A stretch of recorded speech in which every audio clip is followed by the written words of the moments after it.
বুঝাইতে চাইছিলাম শুধু মুহাব্বত করলে হবে না, পয়গম্বর অনুসরণ করতে হবে। কথা ঠিক না বেটি জোরে বলেন। এই আবু তালেব আমার পয়গম্বরকে এত বেশি মুহাব্বত করেছে, আবু তালেব নবীকে এত বেশি ভালোবেসেছেন, এই আবু তালেব নবীকে এত বেশি পরিমাণ মুহাব্বত করেছেন। যখন পয়গম্বর দাওয়াত দেয় লা ইলাহা ইল্লাল্লাহ মুহাম্মাদুর রাসূলুল্লাহ, এই লা ইলাহা ইল্লাল্লাহর দাওয়াত যখন দেয়, ওই মক্কার বেদিন কাফের আমার পয়গম্বরের চোখে মুখে পাথর মারে, চোখে মুখে থুতু নিক্ষেপ করে। আবু জাহেল আবু তালেবের কাছে মক্কার লোকেরা এসে কয়, আবু তালেব যদি তোমার ভাতিজাকে পারো বারণ করো, দ্বীনের দাওয়াত থেকে বারণ করো। তোমার ভাতিজা আমাদের ধর্মের বিরুদ্ধে কথা কয়, আমাদের মূর্তির বিরুদ্ধে কথা কয়, আমাদের নেতার বিরুদ্ধে কথা কয়, আমাদের রাজনীতির বিরুদ্ধে কথা কয়, আমাদেরকে নিয়ে কটাক্ষ করে। হয়তো তোমার ভাতিজাকে বারণ করো, আর না হয় তুমি তোমার ভাতিজার পিছন থেকে সরে যাও। আবু তালেব গোপনে গোপনে পয়গম্বরকে ডেকে বলে, ও মুহাম্মদ, তুমি যদি এই এক আল্লাহর দ্বীনের দাওয়াত বন্ধ না করো, ভবিষ্যৎ আর অনেক বড় খারাপ হবে। আমার পয়গম্বর দুইটা চোখের পানি ছেড়ে কান্না করে বলে, চাচা ও চাচা, ওই মক্কার মানুষ যদি চায় এক হাতে আমার সূর্য এনে দিবে, অপর হাতে আমার চাঁদ এনে দিবে। এইটা যদি তারা চায়, এটা যদি তারা আমাকে এনেও দেয়, এরপরে তারা যদি চায় আমি মুহাম্মদ দ্বীনের দাওয়াত থেকে ফিরবো না, আমি আল্লাহর দাওয়াত থেকে ফিরবো না। আল্লাহ জাত সিফাতের কসম করে বলি না চাচা, এটা সম্ভব হলেও আমি এক আল্লাহর দাওয়াত থেকে ফিরবো না। চিৎকার মেরে বলেন আল্লাহু আকবার। তারা যদি এটা এনেও দেয়, এরপর আমি আমার আল্লাহর দাওয়াত থেকে ফিরবো না। আল্লাহ আমাকে দুনিয়াতে পাঠাইছেন এই জন্য। এরে মুমিন, ওই আবু তালেব দুনিয়ার মধ্যে যতদিন পর্যন্ত বেঁচে ছিল, আবু তালেব বেঁচে থাকা অবস্থায় আমার পয়গম্বর মুহাম্মদুর রাসূলুল্লাহ সাল্লাল্লাহু আলাইহি সাল্লামকে একটা ফুলের টাকাও দিতে পারে নাই। চিৎকার মেরে বলেন আল্লাহু আকবার। এরে মুসলমান ইমানদার, এই আবু তালেব যখন দুনিয়া থেকে চিরতরে বিদায় হয়ে যায়, বিদায় হয়ে যাওয়ার সময় পয়গম্বর মুহাম্মদুর রাসূলুল্লাহ সাল্লাল্লাহু আলাইহি সাল্লাম বলেন, ও চাচা, যদি আপনি একবার কালেমাটা শুনে দেন, কিয়ামতের ময়দানে আরশের খুঁটি ধরে আমি আপনার জন্য চোখের পানি ফেলে কান্না করব, আর বলবো, রে মালিক,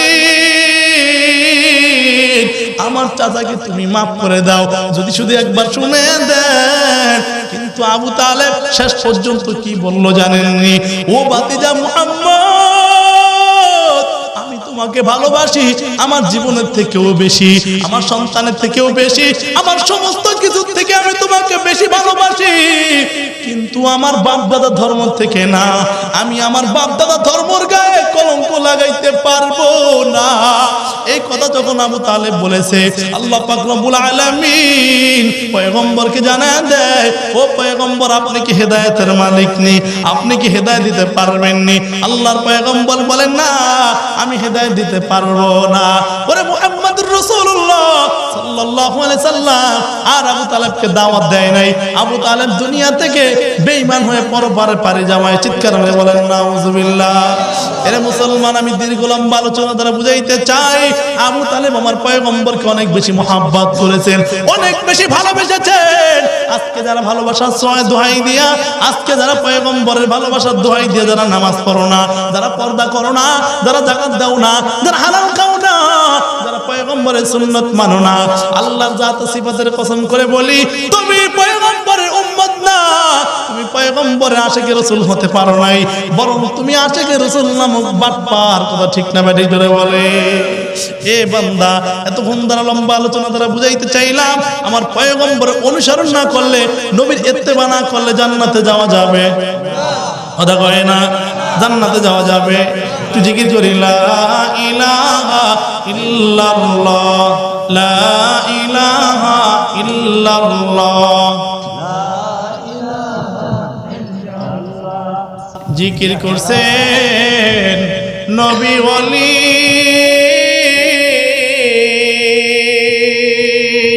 খোদার সাথে গেছেন মিলি। জিকির করছেন নবী ওলি,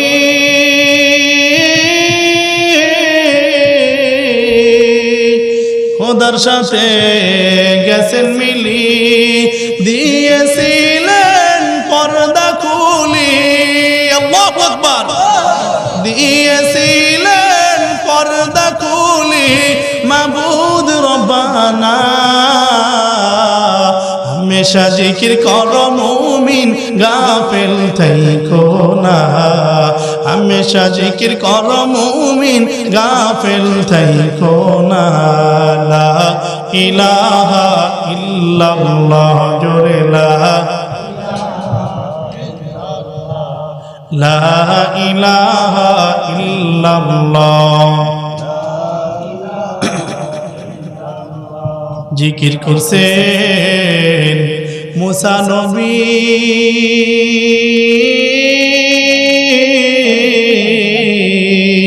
তোর পাহাড়ে গেছেন চলি, খোদার নূরে পাহাড় জলে, খোদার নূরে পাহাড় জলে, নবী মুসা জলে না।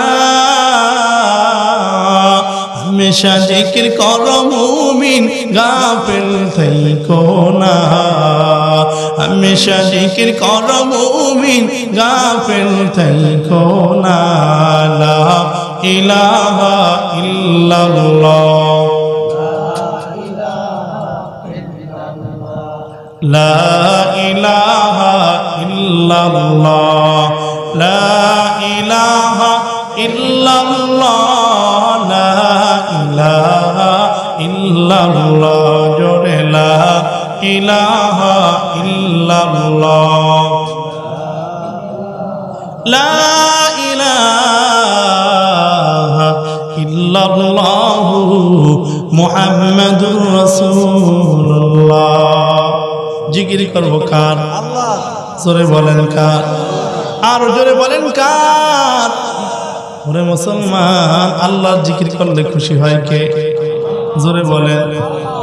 আল্লাহ বলেন কুল ইন কুনতুম তুহিব্বুনাল্লাহ, ও পয়গম্বর দুনিয়ার মানুষদেরকে জানায় দেন, তারা যদি আল্লাহর ভালোবাসা পাইতে চায় ফাত্তাবিউনি ইউহিব্বুকুমুল্লাহ,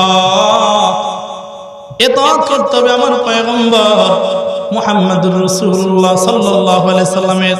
আর কারো কথা কয় না, আর কারো ইতাআত করা যাবে না। আমল কবুল হওয়ার জন্য 4টা শর্ত বলতেছিলাম, এর মধ্যে 1 নম্বর ইখলাস নিয়ে যা করব কার জন্য? কথা বলেন কার জন্য? আল্লাহর জন্য যদি আমল হয় তাহলে কবুল হবে, আর না হয় কবুল হবে। কথা কয় না। 2 নম্বর ইত্তেবায়ে সুন্নাহ, যা করব আমার পয়গম্বরের সুন্নাত মাফিক। যদি পয়গম্বরের সুন্নাত মাফিক হয় তাহলে আমল কবুল হবে, আর না হয় কবুল হবে। কথা কয় না। আমি নামাজ পড়বো আমার পয়গম্বরের সুন্নাত মাফিক না হইলে কবুল হবে। আমি পর্দা করব আমার পয়গম্বরের আদর্শ মাফিক হইলে হবে, আর না হয়। এরে মুসলমান, 1 নম্বর ইখলাস নিয়া, 2 নম্বর ইত্তেবায়ে সুন্নাহ। আমি যা করব আমার পয়গম্বরের সুন্নাত তরিকা মতো করতে হবে। 3 নম্বর ইলম, আগে ভালো করে জানতে হবে। 1 নম্বর ইলম, 2 নম্বর ইখলাস নিয়া। আমি যা করব আমার আল্লাহর জন্য। 3 নম্বর ইত্তেবায়ে সুন্নাহ, যা করব নবী সুন্নাত তরিকা মতো করতে হবে। 4 নম্বর ধৈর্য, বান্দা আমলের মধ্যে ধৈর্য না থাকলে আমল কবুল হবে। বলতেছিলাম আমল কবুল হওয়ার জন্য শর্ত 4টা। কয়টা? কথা বলেন কয়টা? 1 নম্বর ইলম। 1 নম্বরে কি? আগে ভালো করে জানতে হবে। কি করতে হবে? 2 নম্বর ইখলাস নিয়া, যা করব কার জন্য? কথা বলেন কার জন্য? 3 নম্বর ইত্তেবায়ে সুন্নাহ, আমার নবীর সুন্নাত তরিকা মতো করতে হবে, আর না হয় আমল কবুল হবে। হবে। আগে ইলম, আগে ভালো করে জানেন, না জানলে বিপদ আছে না নাই? না জানলে বিপদ আছে না নাই? কেমন বিপদ? মনে করেন আমি মাঝে মাঝে বলি ঘটনাটা। এক আল্লাহর বান্দা নামাজ পড়াইতেছে, নামাজের মধ্যে পিছনে কিছু বৃদ্ধ বাবা আছে না? কথা কয় না? আছে না নাই?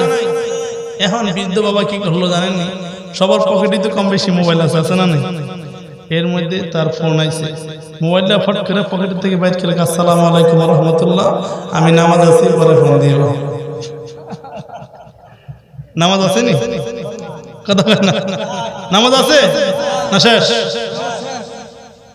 একটু পর আবার ফোন দিছে, তারে কইলাম না আমি নামাজ আছি, আবার ফোন দিছে। নামাজ আছে নি? না শেষ। একটু পর আবার ফোন দিছে, আমি যে নামাজ আছি এটা তোমার বিশ্বাস না হয় শোনো, ইমাম সব কিরাত পড়তেছে, মোবাইল ইমামের মুখের করে ধরছে। কি করছে? নামাজ আছে, নিজের ডাও শেষ, ইমামের ডাও শেষ, মসজিদে যারা আছে সবার ডাও। না জানলে বিপদ আছে না নাই? আরো কত বড় বিপদ বলবো নি? এভাবেই বলি, মুসলমান এক আল্লাহর বান্দার 20 বছর পরে সন্তান হয়েছে। কয় বছর পর? এবার সন্তান মায় কয় মাদ্রাসায় পড়ানো, বাবা কয় স্কুলে পড়ানো। কোথায় পেঁচ লাগছে না লাগে নাই? মায় কয় পড়াবো মাদ্রাসায়, বাবা কি কয় স্কুলে পড়াবো। এখন সর্বশেষ মায়ের সিদ্ধান্ত সন্তানকে মাদ্রাসায় পড়াইতে হবে। মাদ্রাসায় পড়ানোর পরে 12 বছর পরে সন্তান আলেম হয়েছে। মা খুশি না বেজার? বাবা খুশি না বেজার? এবার বাবাই মনে মনে চিন্তা করে, যাক সন্তান আলেম হয়ে গেল। খুশিতে বাবা সন্তানকে আগানোর জন্য গেছে। যাওয়ার পরে যখন সন্তান আসছে মুসলমান, এবার ওই সন্তানকে যখন আগানোর জন্য গেছে, বাবা বয়স্ক মানুষ আগায় বাড়ির কাছে নিয়ে আসছে। আসার পরে বাবাকে বলতেছে, বাবা সন্তানকে বলতেছে যে বাবা আমি তো বয়স্ক মানুষ, আমার প্রস্রাবে চাপ দিচ্ছে, আমি আগে প্রস্রাব করে লই, তুমি দাঁড়াও। বসছে মাশাআল্লাহ পশ্চিম দিকে। কোন দিকে? কথা কয় না, কোন দিকে? পশ্চিম দিকে ফিরা ইস্তেঞ্জা করা যায় না যায়? কথা কয় না। সন্তান কয় হায় হায় এই কি, আমি সারা জীবন বললাম কেবলার দিকে মুখ করিয়া, কেবলার দিকে পিঠ করিয়া, এটা জায়েজ নাই। আমার আব্বা দিক পশ্চিম দিকে সারতেছে, এটা কেমনে জায়েজ? এটা তো জায়েজ নাই। এবার কয় হায় হায়, আগে তো আমার বাবাকে ফিরে দিতে হবে। বাবা সাবধান, কেবলার দিকে ফিরে প্রস্রাব করা যাবে না। বাবা সাবধান, শুধু শুই না গেছে উঠা। আপনি ঘুরে আরেক দিকে বসে, এবার ঘুরে আরেক দিকে বসতে, বসার পরে সন্তান তাকায় দেখে হায় হায় এদিক কেবলা দিকে পিঠ করে বসে, এটা তো জায়েজ নাই। কয় বাবা সাবধান, কেবলা দিকে পিঠ করিও বসা যাবে না, আপনি ঘুরে অন্যের দিকে বসে। এবার ঘুরা প্রবল বাতাসের দিকে বসে। কোন দিকে? বাতাসের দিকে ফিরে প্রস্রাব করা যায় না জায়েজ? কয় বাবা সাবধান, প্রবল বাতাসের দিকে ফিরে প্রস্রাব করা যাবে না। এবার বাবার মাথা গেছে পুরা গরমে 100 তুই একবার কেবলার দিকে, একবার কেবলার দিকে পিঠ করে, তুই একবার বাতাসের দিকে শুরু করছো, দাঁড়া তোর আজকে বাইতে নিয়ে নাই। এবার বাইতে গেছে, যাওয়ার পরে সন্তানের স্ত্রী তাকায় দেখে বাবার মেজাজ পুরা গরম। এত গরম হয়েছে, তারা আইতেছে, তোর মাথায় বেনে দাঁড়া আইতেছে। আমার একবারের প্রস্রাব 3 বারে করাইছে, তোর 6 বারে করাইবো, দাঁড়া আইতেছে। এটা করলো কেন, চেতলো কেন, জানে না। এই কথা ঠিক না ব্যাটিক জোরে বলেন। এই জন্য আগে ভালো করে জানতে হবে। কি করতে হবে বাবা? আমি বলতেছিলাম আমল কবুল হওয়ার জন্য শর্ত হলো 4টা। 1 নাম্বার ইলম, আগে ভালো করে জানতে হবে। 2 নাম্বার ইখলাসুন নিয়া, আমি যা করব কার জন্য বাবা? কথা বলেন, কার জন্য? 3 নাম্বার ইত্তেবায়ে সুন্নাহ, আমি যা করব আমার নবীর সুন্নাত তরিকা মতো করতে হবে। যদি নবীর সুন্নাত তরিকা মতো হয় আমল কবুল হবে, আর না হয় কবুল হবে না। 4 নাম্বার ধৈর্য। 4 নাম্বার কি বাবা? 4 নাম্বার ধৈর্য। ধৈর্য ছাড়া আমল কবুল হবে? কথা কয় না, ধৈর্য ছাড়া আমল কবুল হবে? ধৈর্য ছাড়া আমল কবুল হবে না। তো বাবা কিয়ামতের ময়দানে, আমি সর্বশেষ বলতেছিলাম, কিয়ামতের ময়দানে আল্লাহ পাক রব্বুল আলামিন মুহাম্মদুর রাসূলুল্লাহ সাল্লাল্লাহু আলাইহি ওয়াসাল্লামকে ছাড়া